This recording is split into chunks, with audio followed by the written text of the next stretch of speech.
Saudações tricolores, galera! Estamos iniciando um vídeo agora para falar a respeito de toda essa celeuma que envolve aí a final da Taça Guanabara entre Vasco e Fluminense, sobre a questão principalmente do lado que as torcidas ocupariam no Maracanã. Muita gente pediu para que a gente fizesse alguns esclarecimentos e a gente, claro, vai tentar fazer em cima daquilo que nós apuramos. Nós estivemos lá ontem na sede da FERJ, inclusive fomos nós que informamos que o Pedro Abad tinha deixado a sede da federação com cara de poucos amigos, não falou com a imprensa. Na sequência saiu a Roberta Fernandes junto com o Marcelo Penha e foram se reunir nas Laranjeiras. O presidente do consórcio Maracanã, o senhor Mauro Dazer, desceu junto com o Alexandre Campelo, presidente do Vasco, e não conversou conosco, optou por não falar com a imprensa. Já o presidente Alexandre Campelo, eu tive a oportunidade de conversar com ele, de realizar algumas perguntas para ele, eu e Felipe Siqueira do Globoesporte.com, e eu perguntei para ele como que começou a promoção de vendas, o que originou a promoção de vendas pelo Vasco no setor sul. Olha o que o presidente respondeu para a gente. Houve um posicionamento do consórcio no sentido de liberar para o Vasco o setor sul. Como é que começou essa questão do Vasco vender o setor sul para esse jogo? Então, isso ficou muito claro. A gente,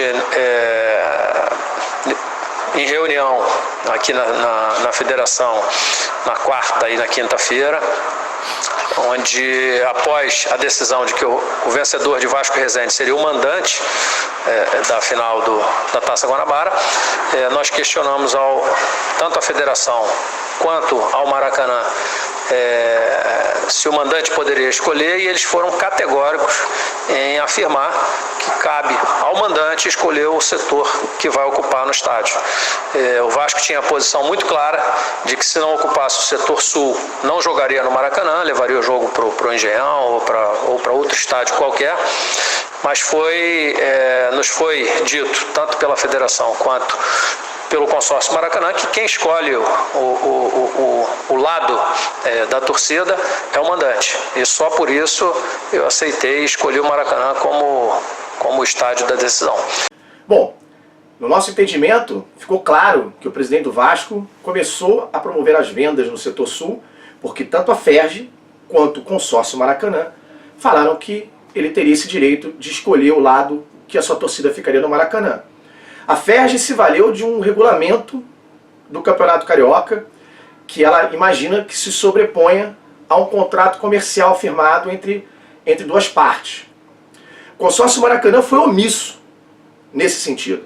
Ele tinha que ter falado o seguinte, que Vasco, FERJ, o Fluminense tem a prioridade da escolha do lado de campo. Ele só vai para o lado norte caso concorde. Eu posso intermediar esse acordo, mas ele não pode, o consórcio Maracanã de forma alguma, pode falar em nome do Fluminense e fazer um acordo em nome do Fluminense, como ele se sentiu com poderes para fazer. E o que nos causa mais estranheza ainda foi o próprio consórcio depois ter entrado com um recurso contra o Fluminense, uma ação contra o Fluminense, seu parceiro comercial, alegando exatamente isso, que ele pode intermediar um acordo. Intermediar um acordo não é fechar um acordo com uma terceira parte e depois falar para o seu parceiro comercial, olha, fechei esse acordo aqui, viu? Você vai ter que cumprir. Não é assim que funciona. E a questão da FERJ, no regulamento dela, ela fala que o mandante poderá escolher o lado da sua torcida, salvo dispositivo legal ao contrário, salvo decisão judicial ao contrário, alguma coisa nesse sentido. Mas esse ponto do regulamento, ele somente atinge Fluminense e Vasco. Porque o Fluminense, quando joga contra o Botafogo ou contra o Flamengo, as duas torcidas ficam no setor norte e o Fluminense fica no setor sul. Vasco fica no setor sul e quando vem Botafogo e Flamengo ficam no setor norte. Esse ponto do regulamento parece que é feito para trazer mais confusão ao campeonato. Porque só serve para jogos entre Fluminense e Vasco, que é sabido que tem essa discussão. O Vasco, gente, ele entende estar no seu direito, ok, que ele vá atrás do seu direito. Ele tem o direito de correr atrás do que ele acha que é direito. Isso a gente não pode tirar do Vasco, que há realmente, o que houve, melhor dizendo, uma tradição do Vasco ocupar o lado sul do antigo Maracanã, também é notório, também é público. Mas o Maracanã não é mais o mesmo. A entrada das torcidas não é mais pelo Oeste ou pelo Bellini. A entrada da torcida hoje é pela professora Eurico Rabelo e pela aquela parte de trás ali, onde é que tem aquela área de preservada, né, tombada da população indígena. Ela é feita pelas laterais, vamos falar assim, do Maracanã, não mais pela UERJ e pelo Bellini.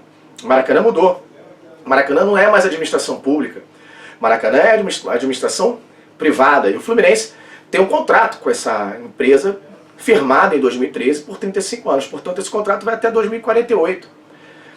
O consórcio Maracanã não quiser mais seguir com o Fluminense, ninguém é obrigado a levar o contrato até o final. Para isso existem os dispositivos de rescisão no contrato. O consórcio Maracanã não quer mais seguir com o Fluminense, chama o Fluminense e fala, olha, tem uma nova proposta para você, aceita? O Fluminense vai falar sim ou não. Ou se não, Fluminense, olha, eu não quero mais seguir com você, vou pagar a multa rescisória. Paga, rescinde o contrato. Vida que segue. Mas enquanto esse contrato for vigente, o consórcio Maracanã é obrigado a cumprir. E o pior de tudo é que nessa reunião que foi feita na FERJ, eles não só passaram por cima desse contrato, e aí eu volto a falar, a omissão maior foi do consórcio Maracanã, ao que não defendeu o interesse do seu parceiro comercial, e nem o próprio, porque ele se autoflagelou ali. Ele deu um tiro no pé. Ele não cumprir um contrato, tem sanções penais. Ele vai sofrer uma sanção, ele vai sofrer alguma consequência pelo descumprimento desse contrato. E eu tenho certeza que o Fluminense, isso é uma obviedade, é uma consequência desse descumprimento. O Fluminense vai correr atrás dos seus direitos e vai buscar algum tipo de compensação. Seja do Vasco, seja da FERJ, seja do consórcio Maracanã. O fato é que houve um descumprimento do seu contrato. E o pior, que aí é o que eu acho que é até mais grave, houve um descumprimento de uma decisão judicial. Enfim, o que eu consegui apurar até então é que o Vasco, o presidente do Vasco, você ouviu o áudio aqui dele, que falou conosco, o Vasco só começou a promover a venda de ingressos no setor sul depois que a FERJ e que o próprio consórcio Maracanã falaram que, olha, você pode vender que está ok. Vasco então começou a promover essa venda. O que mais espanta a gente, na realidade, é que o Vasco falou para o consórcio Maracanã que só ficaria no consórcio Maracanã, jogaria no Maracanã, melhor dizendo, caso pudesse ocupar o setor sul, senão ele mandaria o jogo num outro estádio. E o consórcio Maracanã falou ok. Essa que foi a questão principal. O senhor Mário Dazé foi omisso nesse sentido, em não proteger o seu contrato com um parceiro comercial de 35 anos, então, se foi em 2013, estamos em 2019, pelo menos mais 29 anos, 28, 29 anos aí pela frente de contrato, que se não for rescindido, se não for repactuado, terá que ser cumprido aquilo que está escrito, e a gente repete, não há hipótese do Fluminense não posicionar a sua torcida no setor sul, salvo se ele, Fluminense, concordar com isso. Então essa questão toda está girando em torno de um parceiro comercial do Fluminense, o consórcio Maracanã Empreendimentos, em cima, melhor dizendo, da figura do seu presidente Mauro Dazé, que não informou ou avisou a federação e o Vasco que ele não poderia fazer isso porque ele iria de encontro ao que diz o contrato dele. E que o Fluminense, obviamente, iria procurar os seus direitos. Essa que foi a grande questão. O regulamento da FERJ, ele não pode se sobrepor a um contrato. O presidente Pedro Abad deu um exemplo muito feliz ontem. A gente não está defendendo a Abad, não estamos defendendo a FluSócio, não estamos defendendo nenhum grupo político. A gente só quer ser correto. E o presidente Pedro Abad foi feliz no comentário que ele fez ontem, quando ele disse, e se o regulamento da FERJ disser que o aluguel do estádio não pode passar de 10 mil reais, o consórcio Maracanã vai cumprir? Está lá no regulamento. Será que ele vai cumprir?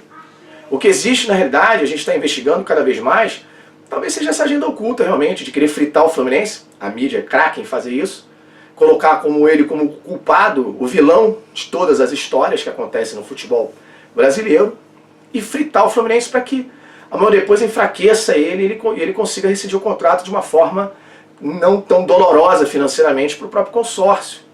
Talvez para firmar um acordo diferente com outro clube, eu não sei. Mas cada vez mais a gente consegue ver indícios disso. Que o consórcio Maracanã não quer mais seguir com o Fluminense. Essa, pelo menos, é a impressão que passa. A gente procurou falar com o Mauro Dazé, ele não atendeu a imprensa, hoje também sem sucesso, e a gente então fica nessa expectativa. Hoje, na madrugada, uma desembargadora entendeu, pelo bem da segurança pública,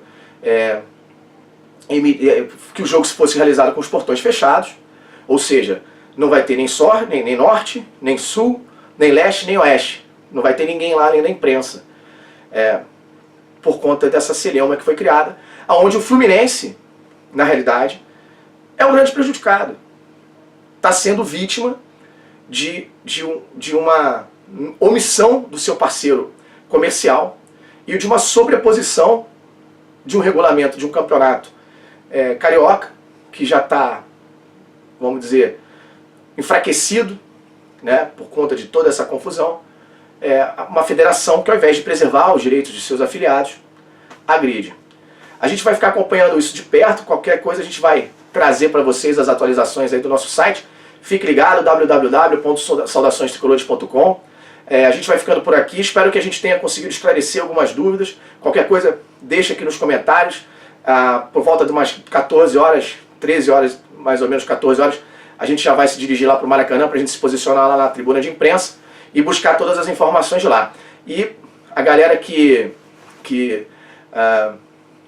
está com alguma dúvida em relação a essas questões, só deixar as perguntas aqui no comentário. Saudações tricolores.com. Aqui a notícia é tricolor